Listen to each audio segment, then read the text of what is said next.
2021-2022 MSJC Program Review for Instruction, eLumen Template Instructions.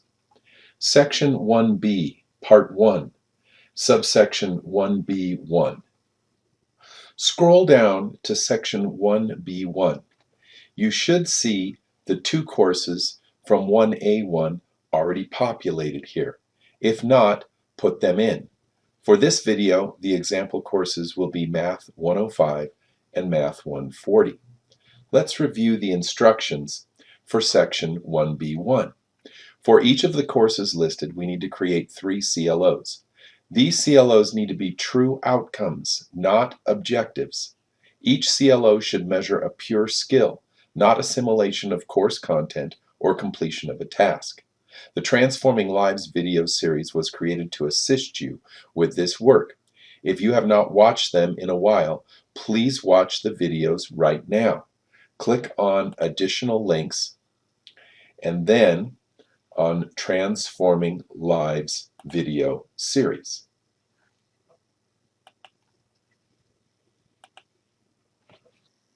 As explained in the Transforming Lives video series, each of your CLOs needs to measure lifelong learning knowledge, a skill, habit, value, or trait that is 1. Necessary for success in the course, 2. Helps form the foundation for a lifelong transportable skill set, 3. Aligns with the college mission, vision, values, and equity pledge by aligning with the skills and competencies in the MSJC ILOs and at least one PLO, and 4. Is articulated in language that is clear to students, instructors outside your discipline, and future employers. Ideally, you will create the CLO statements yourselves, statements that embody the needs of your students, reflecting your expert experience and training. If this is not yet the case, remember in Transforming Lives video 3, you were asked some questions. What should students be like when they leave your courses, or program? What wouldn't they have that they need if your courses were no longer part of a given award or pathway?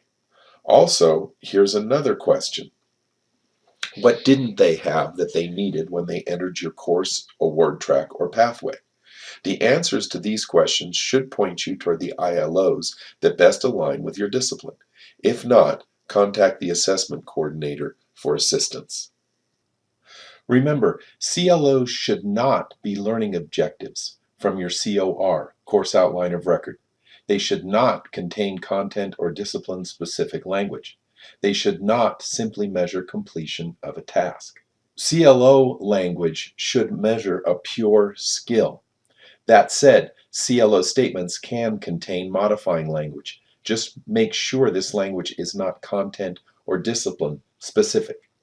Like we did in Transforming Lives videos 5 and 6, let's start with an ILO that fits your discipline.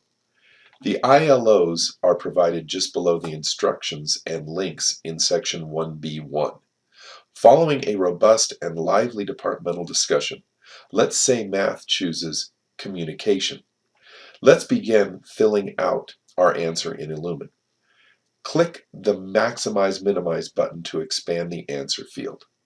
Place your cursor a couple of lines below the two courses, Math 105 and Math 140. Click on the Table tool. We'll need 6 rows because we'll be creating 3 CLOs for each of our 2 courses. We'll need 4 columns, 1 for the course, 1 for the ILO, 1 for the PLO, and 1 for the CLO. Let's also use a header to name each column. Here is our table. Let's use the first column for our course name, the second column for the CLO, the third column for the PLO, and the fourth column for the ILO. We'll start with Math 105 for our course. Since both courses are math, we'll just use their numbers. We'll start our CLO and PLO statements with the student will, and we'll enter communication for our ILO. Note that you can right-click on the table to access typical spreadsheet functionality, like adding a row. Make sure to save draft in each section, as there is no autosave. Employing backward design, let's align a PLO to our ILO communication. Then we'll create a CLO that aligns with the PLO and ILO. The Transforming Lives videos cover all this, so please review them if you find yourselves stuck here. You can access them via the additional links at the top of this section. First, for the PLO. Let's check our current PLOs. For math, the first part of the second PLO aligns with the ILO communication. Develop the ability to express ideas and reason logically regarding abstract situations. However, the entire PLO seems to contain two very different skills and should probably be rewritten into two separate PLOs if we want to keep them both. So our PLO could be, the student will express ideas. But that sounds very general, too vague. We appear stuck. What if you can't find an existing PLO that works? Perhaps your PLOs are so content-centric they will either offer no help or worse, stymie the backward design process. If so, you'll want to create a new PLO now. If writing your own is problematic, you can begin the PLO and the CLO using the habits of mind that align with communication.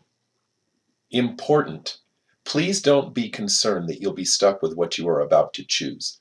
Even before you assess your students, as you create assessment tools and rubrics with the assessment coordinator, and after you've assessed your students, analyzed the data, and gotten student feedback, including improvements to outcome and rubric language, you can modify outcome language, choose new PLOs and or CLOs, or even switch a PLO with a CLO. All this is new to us, so expect many changes, particularly in the beginning. Let's look at the habits of mind. Click on additional links and choose Habits of Mind and A, C, and U rubrics. Here are the habits of mind: persisting, managing impulsivity, listening with understanding and empathy, thinking flexibly, thinking about thinking or metacognition, striving for accuracy, questioning and posing problems, applying past knowledge to new situations, thinking and communicating with clarity and precision, gathering data through all senses, creating, imagining, innovating, responding with wonderment and awe, taking responsible risks, finding humor, thinking interdependently, and remaining open to continuous learning. Please don't think habits of mind are your only option for CLO-PLO language. Consider the Harvard SEL, or Harvard Social and Emotional Learning Project. Habits of Mind is just one of many frameworks listed here. You may find others useful for CLO-PLO language resources. Note that this site is still being built out. You may wish to visit it again in the future. But there are links to resources for many of these frameworks. To access the Harvard SEL, click on Additional Links and then Habits of Mind Harvard SEL website.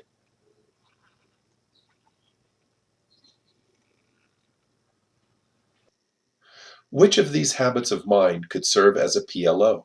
Which ones would naturally be sub-goals of communication but would need multiple courses to be fully developed? After reading through the habits of mind descriptions, it seems like striving for accuracy and thinking and communicating with clarity and precision are good starting points. After yet another robust yet curiously respectful department dialogue, let's choose striving for accuracy.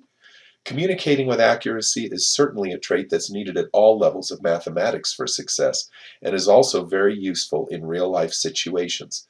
Let's use this for our PLO. The student will strive for accuracy. We've put it in the PLO column in section 1B1 and need to include it as a PLO modification in section 1B2. Remember to hit Save Draft often. Now we need a CLO for our communication PLO and ILO. How about the communicating part of thinking and communicating with clarity and precision? For our CLO, we will write, the student will communicate with clarity and precision. Truthfully, at this point, without actually assessing our students and seeing how these outcomes work or don't in practice, it is not clear which habit of mind should be a PLO and which should be a CLO. As weird as that seems now, don't be concerned. This ambiguity will be addressed as you work with the assessment coordinator to build learning experiences and rubrics and assess our students. Isn't it really hard not to include content in these statements? But remember, this is all about student learning, not your teaching. We simply want to capture all the lifelong learning that is already being imparted as students engage your teaching and course. You don't need to teach this stuff. It is already being delivered. We just need to capture this learning.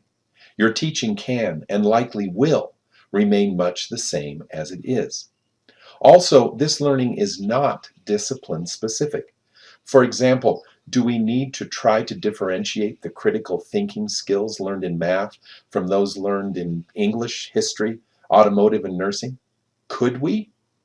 The CLO and PLO statements need to measure pure skills.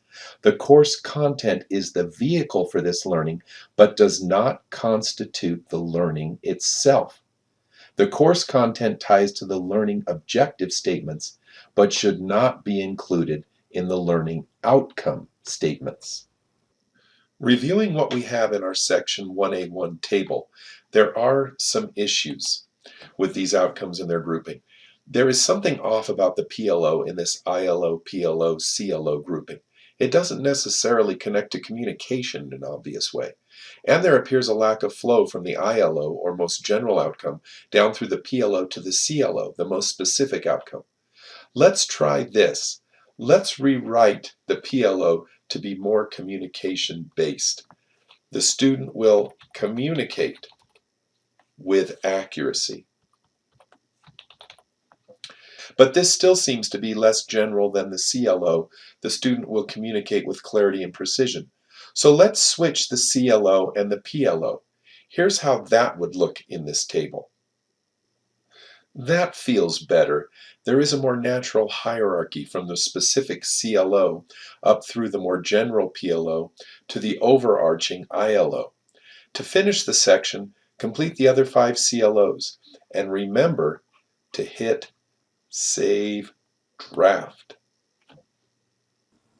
Once your assessment coordinator retrieves your CLO, PLO, ILO grouping from your program review, she will organize the creation of learning experiences so students can engage these outcomes outside of class in parallel to the course content being presented. She will also begin helping you develop rubrics. She will work with you on all of this. Feel free to reach out to her for assistance. Of course, this can't happen if you don't leave any CLOs or PLOs in your program review, so leave something as the starting point for all this. Watch the Transforming Lives videos on learning experiences, assessment tools, and rubrics. If you have any questions or would like assistance, please contact Program Review at msjc.edu. This template needs to be completed no later than 19 November 2021. The wraps and cappers are due 17 December 2021. Thank you for your participation.